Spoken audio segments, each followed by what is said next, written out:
Welcome in everyone. Today we are gonna go over our first dev diary from Nine Rocks Games, the team bringing us this highly anticipated title, Way of the Hunter.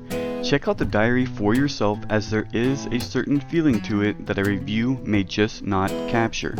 One thing I will be doing though is taking a closer look at the footage for more crumbs for us to feast on. If you'd like to see more Way of the Hunter content, make sure you're subscribed, as I do a deep dive into all things Way of the Hunter with every release. So let's get into it. The first thing I believe we see here is a new customization option for our guns. I don't know of any gun that comes out of the box with this type of stock.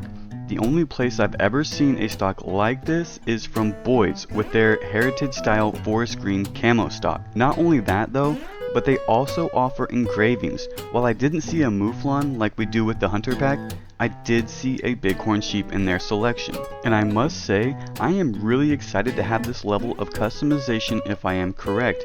Being able to customize my choice rifle just adds the effect of immersion.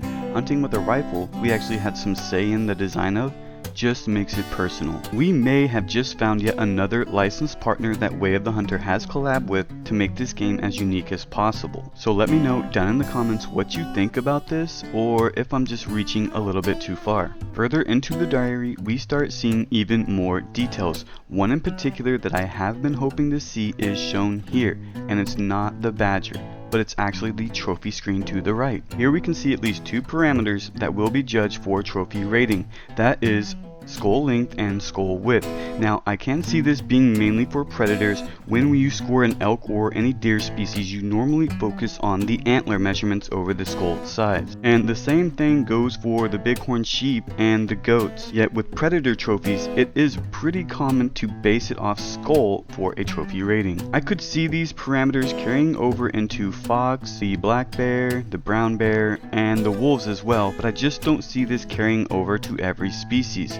With that said, I will be watching for the trophy system on the waterfowl when it does arrive, as I am curious as to the parameters that will be used for those species. Further into the diary, at this image, we are going to be able to see in the top left corner of this image, it says first things first. This makes me think of a mission set as soon as we arrive, because under it, it continues with find the spare key in the mailbox. Spare key to someone's house or our family's house. Pretty cool to see a mission system like this, as another does show up later called Scout Twice, Shoot Once, and asks us to pick up the mail from the mailbox. And it sounds like this mailbox is going to be a reoccurring stash spot. This draws even more attention to the storyline, but I must point out that with the description of the missions sounding like we haven't seen anyone yet, it does make me suspicious that we won't actually see any NPCs. And in fact, there hasn't been one NPC spotted at all. And unfortunately, that drives my concerns for a Call of the Wild type feel to the missions and the storyline, which in my opinion would just be lame. I really do not want to be hearing what to do over the radio with these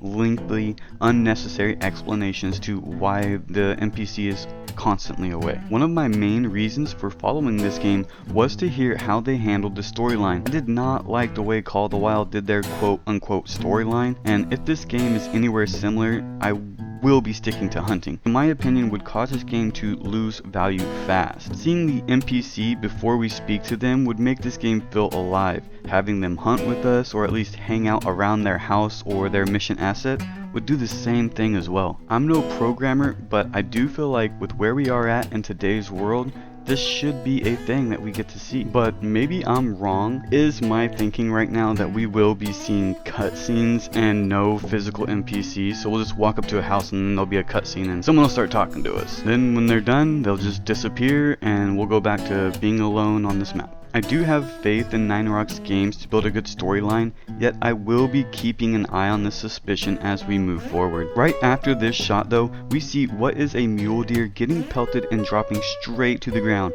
Because of the recoil, we don't see any real reaction from the animal as the round makes contact, other than it's just not moving anymore. So I will still be hoping to clear a few things up. Hopefully, future details and releases will do this. It does look good overall, yet I can't make much of a well-educated opinion as we've seen very little. I really feel like these key moments are being held close to the chest as we barely catch the beginning of the reload animation as well. Finally, we see our character racking another rounds. It seems a bit quick while we're scoped in, but our character is a professional hunter, so it should be well within their capability. I am looking forward to more videos from 9rocks Games and will be covering them in the future, so stick around, hit those buttons for me if you like the content, subscribe so you don't miss anything. If you didn't like the video, let me know why down in the comments, as I am always looking to better the experience on the channel. With that, I'm gonna get out of here.